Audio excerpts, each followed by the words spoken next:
Hola a todos, hoy nos encontramos con un archivista muy especial, él es Juan Carlos García Fuentes, quien es tecnólogo profesional en Administración Documental del SENA de la Regional Cesar, tiene una especialización tecnológica en gestión documental, es contratista en una entidad pública en Valledupar, coordinador de eventos educativos en la Escuela Nacional de Gestión Administrativa y Archivística, es coordinador de proyectos archivísticos en la empresa Archivistas en Red y actualmente es el presidente de la Mesa Sectorial de Gestión Documental en Colombia. Tiene una discapacidad física a raíz de un accidente en 1994 y hoy vamos a hablar justamente de todo ese perfil profesional que acabo de mencionarles con respecto a un archivista sin límites. Entonces, primero que nada, bienvenido Juan Carlos a este canal. Muchas gracias por aceptar la invitación. Yo estoy muy feliz que estés acá. Hola, muy buenas tardes, Nelly. Muchas bendiciones a todos ustedes. Y el orgullo es mío de estar aquí compartiendo pues, conocimientos y experiencias relacionadas a la archivística desde un perfil sin limitaciones. Así es. Entonces, comencemos con una pregunta muy importante como para contextualizar a nuestra audiencia y es si quieres compartirnos un poco sobre tu condición actual debido a ese accidente que mencioné en la presentación. Bueno, yo en el año 1994 tenía yo por allá que 14, 15 años, estaba en una escuela militar aquí en la ciudad de Valledupar. Íbamos a hacer polígono, tiro al blanco. Mientras estábamos esperando pues el armamento, estábamos ya en la zona del polígono y esperando el armamento, uno de los compañeros se encuentra una granada de fragmentación. Él dentro de su conocimiento, pero al mismo tiempo pues inocencia, esa inocencia que nos caracteriza pues, o que nos caracterizaba en esa época a todos los jóvenes inquietos y esas cuestiones. Él pensaba pues que estaba desactivada y empezó a manipularlo con la mala fortuna para esa época que estalló. El muchacho pues se destrozó enseguida, falleció en el acto. El más grave casi de muerte fui yo. Se me rompió el cerebro en la parte pues derecha, se me abre el cerebro, se empieza a derramar pues lo que es la masa encefálica. Estuve en coma, inconsciente. Los compañeros pues no me daban por vivo, pensaban que estaba muerto también. Pero uno de ellos se da cuenta que yo hago un movimiento involuntario y dicen, ese es García, sálvenlo. Como pudiera, pues me metieron en la ambulancia pues del batallón, enseguida pues me llevaron a la clínica en ese entonces que era el Seguro Social, y los médicos pues ya empezaron a hacer lo que ellos pues saben hacer. Un neurocirujano, un médico pues de los ojos en sí. Yo estuve en estado de coma, estuve más de 15 días, 20 días estuve yo en estado de coma. Los médicos no daban la vida por mí, no me querían operar, al fin y al cabo pues hicieron una junta médica, decidieron operarme, pero sin ningún compromiso. A partir de ahí, pues, después de esa cirugía, tuve también una cirugía, pues, en el ojo izquierdo. Tuve cirugía, pues, en varias partes, pues, del cuerpo que tuvieron, pues, esquirlas y heridas, no tanto de consideración como lo si fue en el cerebro como tal. Se me paralizó, pues, lo que fue miembro superior, o sea, brazo derecho y pierna derecha, porque el cerebro trabaja lo que es cruzado. Lo que afecta en el lado izquierdo siempre se va a paralizar la parte derecha y lo que afecte en el lado derecho siempre se va a paralizar los miembros izquierdos. El impacto mío fue en el lado izquierdo y por tal motivo la parálisis física que tuve en esa época fue el lado izquierdo. Después de estar yo en cuidados intensivos, en estado de coma, que demoré 20 días en promedio, ya salgo de coma, pero aún sigo inconsciente, en estado de inconsciencia. Estaba como se dice hoy en día, como Shakira, todos los ojos abiertos, pero no escuchaba, tampoco pues veía, tampoco pues hablaba.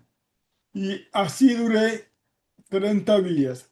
En sí, mi situación médica estuvo por 1 mes y 30 días, perdón, 1 mes y 20 días.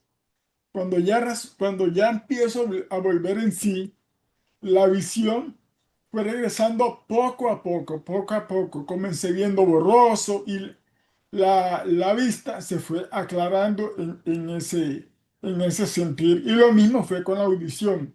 Empecé a a escuchar lejos, lejos, lejos, y la audición fue regresando poco a poco. La parte lingüística, la parte verbal, empecé a balbucear otra vez como un bebé. No hablaba como estamos hablando hoy normalmente, sino que empecé a balbucear como un bebé. La parte de cuidado personal, igual como un bebé, tienen que bañarme, tienen que cambiarme, tienen que llevarme al baño y ayudar pues a hacer las necesidades fisiológicas, en sí, esas cuestiones. Cuando ya yo salgo de la clínica, que empiezo a hacer las terapias físicas, de lenguaje, ocupacional, respiratoria, todas las terapias al mismo tiempo se estaban realizando con la voluntad que uno tiene por seguir adelante, con la gracia de Dios, con el apoyo de la familia y de los compañeros de estudio, sale uno pues un poquito más adelante. Y también ayuda mucho o ayudó mucho en esa época el estado físico que uno tenía. Toda vez que uno estaba en una escuela militar, pues y el estado físico era un rendimiento mucho más avanzado que una persona pues, que no tiene ejercicio físico de manera constante en ese entonces. Cuando ya empiezo a regresar en sí, que ya empiezo como que a valerme por mí mismo, entonces pues ya empiezo yo a hacer cursos pequeños, esos cursos de sistemas que había en esa época o en esa década de los 90, cuál eran base de datos, cuál eran Access, cuál eran DOS, el sistema operativo de esa época. Y poco a poco fui mejorando la parte física, la parte visual, la auditiva, la cognitiva como tal, la lingüística también. Pero eso me lleva a una segunda pregunta también y es, ¿qué te llevó justamente a estudiar archivística? ¿Por qué estudiaste nuestra adorada ciencia emergente? ¿Por qué mantenerse activo profesionalmente cuando eras muy joven? Porque mencionabas que tenías más o menos 15 años, ¿cierto? Como en toda esta época. Ok. Bueno, antes de ingresar pues a estudiar pues esta amada profesión, que considero que la llevo como de vocación, y fortalezco con la profesión. Estuve en la universidad estudiando lo que fue contaduría, estuve en una corporación inicialmente, pues recién salido pues del impasse físico, por decirlo así, estudiando en auxiliar contable. Cuando ya se me da eso, adquiero pues una idea de montar pues un negocio, monto un negocio en un centro comercial pues en la ciudad de aquí, y con ciertos ahorros, pues ya ingreso a la universidad a estudiar contaduría pública. No la terminé, me le dediqué pues de lleno al negocio, y ahí es cuando ingreso a una de las convocatorias que hace el SENA para estudiar, en este caso, administración documental. Cuando yo veo el nombre de administración documental, yo dije, uy, bacano, porque a mí me llama mucho lo que es la administración, me llama mucho la atención. Ingreso y ya cuando empiezan a hablar de archivo, yo dije, uy, ¿en qué me metí? Si esto no es de administración, esto es de archivo. Pero siempre me he caracterizado por ser proactivo, y antes de ingresar pues al SENA, me puse a escudriñar sobre qué se manejaba lo que es la administración documental. Me di cuenta que eran archivos, documentos, todas esas cuestiones relacionadas a las que hoy en día pues nos dedicamos. Cuando ya estoy estudiando pues archivo en el SENA, me doy cuenta que sí es lo mío, porque yo anteriormente, unos años atrás, venía como apoyo en la biblioteca del Banco de la República de aquí de Valledupar, la biblioteca Consuelo Noguera. Yo era un asiduo lector, aunque lo sigo siendo, pero ya no asisto tanto a esa biblioteca. Y de una vez apoyaba también en las funciones pues, que se relacionan ahí en la biblioteca pública, aunque esa sea privada, que es la del Banco de la República. Y me va súper bien con la archivística dentro del SENA. Allí pues me nombran como monitor de los aprendices. Me postulé como representante de los aprendices que quedé por un año representando a los aprendices pues, del centro en su momento. Monitor de liderazgo y voy fortaleciendo la parte de relaciones y asimismo adquiriendo, fortaleciendo mucho más la parte de la archivística dentro del mismo SENA y fuera del SENA como tal. Bueno, muy interesante como todo lo que acabas de mencionar, porque se nota que efectivamente un archivista es sin límites, ¿cierto? Nada te para desarrollar esa personalidad que probablemente pues siempre la has tenido. Bueno, vamos a una tercera pregunta y es ¿cuáles han sido esos principales desafíos estudiando y ejerciendo la profesión y cómo los has superado, sobre todo teniendo en cuenta pues lo que nos mencionaste al inicio con el accidente y con toda esa eh, infortunada experiencia que viviste? Bueno, la verdad que cuando una persona nace en condición de discapacidad, pues desde que nace y toda su vida, se va acostumbrando la persona a manejarse físicamente. Pero en el caso mío, un muchacho físicamente bien y que a los 15 16 años le cambia la vida en la parte física, pues toca volver a nacer, toca acoplarse a una nueva vida, tanto en lo físico como en el desplazamiento que tiene diariamente. Y fue así cuando en muchas oportunidades, muchos compañeros que podían hacer ciertas actividades físicas dentro de la regional como tal, pero yo no podía hacerlo. Yo me la ingeniaba para desempeñarla de otra manera. Sabemos que los archivistas tenemos que ver con cajas y cogemos cajas. De pronto yo no puedo levantar una caja de una manera que fácilmente la levanta otra persona. Pero entonces uno busca el acomodo para poderla levantar como debe ser. Y es donde empieza uno a darse cuenta de que no hay limitaciones. Las limitaciones siempre se las va a colocar la misma persona. A ti una persona no te va a colocar límites, no te va a colocar barreras. Las barreras se las coloca uno siempre y cuando las permita. Y es así como me ha permitido pues avanzar en algunos procesos, tanto formativos como profesionales y sociales, y seguir siendo ejemplo a la sociedad de que no hay limitaciones. Las limitaciones se las coloca uno. Por eso el título que yo a veces digo, un archivista sin limitaciones. Así es. Entonces, digamos que esos desafíos que te has encontrado han sido más desde lo físico, ¿cierto? Según lo que mencionas.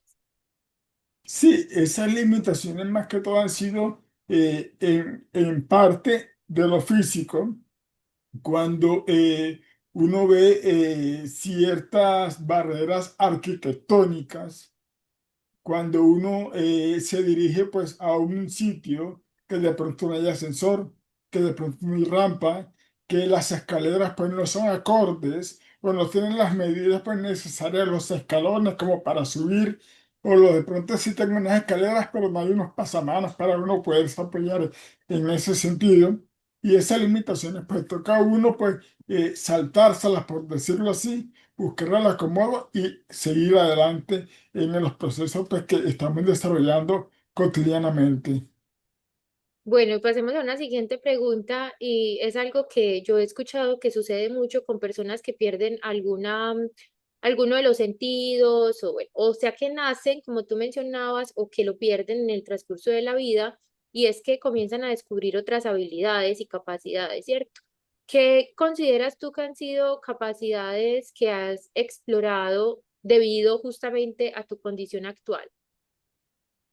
Bien, interesante pregunta porque hay personas que me dicen, pero tú estás físicamente, no estás como otra persona y tú lo desarrollas rápido y hasta mejor que una persona pues, físicamente.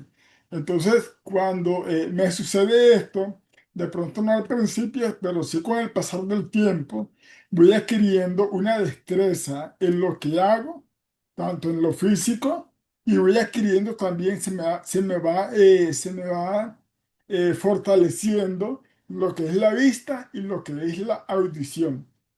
Entonces, podemos ver ahí que tenemos el sentido del tacto súper desarrollado. Tenemos, tenemos lo que es la visión y lo que es la audición súper desarrollada. Y de pronto eso permite que yo memorice de una manera más fácil, más rápido que otras personas que tienen sin desmeritar que leer o releer. Yo solamente con que me diga tal cosa, ya enseguida pues la capto y no se me olvida. Entonces, en ese sentido, pues sí considero que he desarrollado pues esos, lo que es la audición y el tacto como tal. Bueno, y además que de los archivistas que yo he tenido la oportunidad de conocer, lo que tú dices, hay algunas personas que, pues lo que uno logra ver es que tienen todas los sentidos, ¿cierto? En el marco normal de lo que se puede considerar normal y que no van más allá de lo que aprenden en una universidad o se dedican pues solamente como una tarea específica. Obviamente eso tiene mucho que ver con las prioridades que cada persona tiene y soy muy respetuosa en eso, pero justamente leyendo tu perfil profesional en la presentación, pues eres presidente de la Mesa Sectorial de Gestión Documental del SENA en Colombia, que no es una tarea sencilla ni algo que se haga una vez al mes y ya, o sea, eso conlleva muchísima responsabilidad. Tienes también, coordinas eventos educativos, coordinas proyectos archivísticos en la empresa Archivistas en Red, te has dedicado a estudiar, a hacer cursos, a relacionarte con personas constantemente. Entonces, digamos que hay una actividad desde el punto de vista de activo, o sea, estás activo constantemente, ¿cierto? En el gremio y quiero aprovechar antes de pasar a la última pregunta a agradecerle a todos los médicos, a todas las personas que hicieron posible que tú pudieras superar ese accidente, eso que ocurrió, porque gracias a que esas personas participaron, hoy podemos contar con un archivista de los que yo siempre digo que me siento orgullosa, que hagan parte del gremio, porque son personas que dejan en alto la profesión. Entonces estoy muy agradecida, Juan Carlos, con la vida, con Dios, con todo lo que haya permitido que tú estés acá, porque a pesar de todas las dificultades que se puedan presentar en la vida, tratas de hacer como lo mejor que puedes con todo lo que tienes, ¿cierto? Entonces, que sea también como un llamado para los colegas que definitivamente no hay límites, lo que tú decías, los límites nos los ponemos cada uno de nosotros. Y voy a pasar a una última pregunta, que es muy importante porque, pues por lo menos en Colombia, yo sé que se han adelantado leyes y hay, digamos que varios programas del gobierno con relación a la inclusión, ¿cierto? De personas con capacidades distintas o con algún tipo de discapacidad física o cognitiva. Y eso también hace que en los archivos tengamos personas que están con algún tipo de discapacidad. Entonces, ¿qué recomendaciones nos haces a los archivistas, que tengamos, digamos, que personas, de hecho, no solamente en las empresas, también en los salones, en las aulas de clase, yo he tenido personas con discapacidades y una vez se encuentra como sin herramientas para saber cómo abordar, ¿cierto? Cómo abordar ese tipo de situaciones porque no es lo que uno conoce normalmente. Alguna vez en un taller de clasificación y ordenación, no sé si él verá este video, probablemente mi ex estudiante, él no tiene manos y él tenía, en ese momento tenía pues como unas, yo no sé cómo se llama eso, pero es como unas extensiones o algo. Y estábamos en el taller de organización física de documentos, en foliación y todo eso, y él escribe, él maneja moto, o sea, una cosa impresionante. Pero obviamente yo era como con mucho temor porque yo como le evalúo a él, yo no le puedo evaluar en las mismas condiciones que el resto porque obviamente él tiene, digamos que algo que le dificulta hacerlo en el mismo tiempo o algo así y efectivamente no fue así porque de hecho él me dijo, no, es que yo puedo hacerlo y yo puedo hacerlo y yo sé hacerlo y no se preocupe por eso. Entonces a veces uno como docente tampoco sabe exactamente cómo abordar ese tipo de situaciones. Entonces, ¿qué nos recomiendas a nosotros, los archivistas, en cualquier espacio, escenario profesional que nos encontremos con personas con discapacidad, con algún tipo de discapacidad? Pero a manera de sugerencia, de recomendación para las personas, entre comillas, físicamente normal, que de una u otra manera interactúan con personas en condición de discapacidad, sea cual sea la discapacidad. Primero, acercarse, dialogar con la persona y de una manera pues sutil conocer esa persona, el porqué de esa persona se encuentra así y a partir de ahí saber de qué manera esa persona está desarrollando o por qué las está desarrollando también. Es eso. Muchas veces no sabemos, bueno, las personas no saben abordar a una persona en condición de discapacidad. Y el solo hecho, verlo, ya esa persona está diciendo, es incapaz de hacerlo. Lo contrario, cuando conocen el por qué esa persona está así y ven el, el, el trabajo que desarrolla pues la persona con total resultado y con excelente resultado. A mí me han colocado barreras, pero la sorpresa es cuando se dan cuenta que esa barrera no la tuve en cuenta y que desarrollé las actividades o las funciones de una manera igual y en muchos casos hasta mejor que una persona pues físicamente bien. Entonces se vuelve pues bien entre comillas. Entonces es eso, es saber abordar a esa persona, entender el porqué y a partir de ahí puede que se facilite mucho más el contacto, la evaluación, la manera pues, de transmitirle los conocimientos, dependiendo pues la discapacidad como tal. Entonces, sí, definitivamente es un acercamiento inicial y uno no suponer, no dar por hecho algo, ¿cierto? Porque a veces, y no sale con mala intención, uno a veces simplemente quiere ser amable con el otro, pero es saber el otro hasta qué punto quiere que uno sea condescendiente con algunas cosas o no.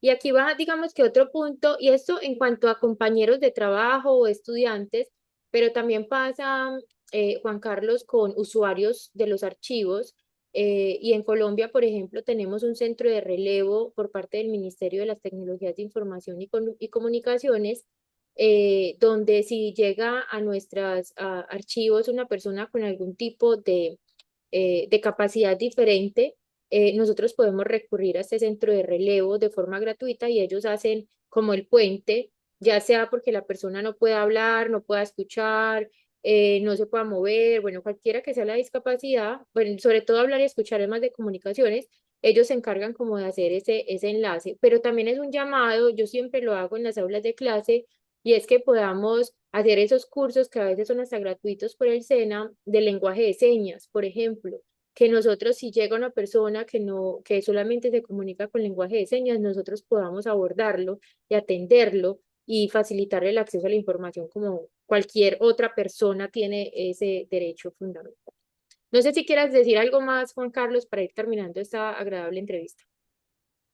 Ok, agradecerte por la oportunidad que me das pues, de compartir conocimientos, experiencias personales que yo sé que de una u otra manera van a servir pues, de apoyo, van a servir de motivación a muchas personas que ven los videos de contenido archivístico y terminando pues, de dar a conocer a las personas que las limitaciones se las coloca la misma persona.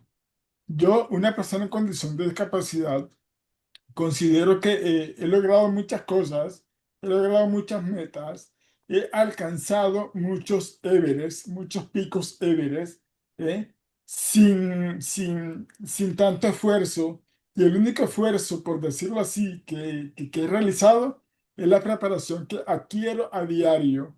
con el conocimiento que voy obteniendo de las diferentes conversaciones, de los diferentes eventos académicos al cual pues asisto o comparto como tal. Y al sí mismo, pues los diferentes pues trabajos de campo en lo que tengo que ver liderando algunos proyectos activísticos pues, que se realizan a diario. Bueno, muy interesante eso y que sea eso el llamado para todos nuestros colegas para que también sean archivistas sin límites, ¿cierto? Que nada nos frene a hacer lo que queremos hacer y lo que tú dices, la base de todo esto es el conocimiento, estudiar, estudiar, estudiar para que tengamos las herramientas necesarias para poder abordar cualquier situación. Y una ventaja también con la archivística es que la archivística no es solamente física, es decir, no es solamente levantar cajas, no es solamente quitar ganchos, foliar y todo ese tipo de cosas, hay un componente cognitivo bastante alto que muchas personas lo desconocen, piensan que nosotros solamente hacemos, movemos cajas y costales y documentos sucios y todo eso, pero realmente hay una aplicación de conocimiento y de teoría bastante fuerte allí y desde lo estratégico, entonces digamos que hay escenarios para todo el mundo. Entonces, muchísimas gracias, Juan Carlos, por aceptar la invitación, por estar acá y fue un gusto tenerte en este canal. Muchísimas gracias a ti. Bendiciones para todos tus televidentes. Gracias.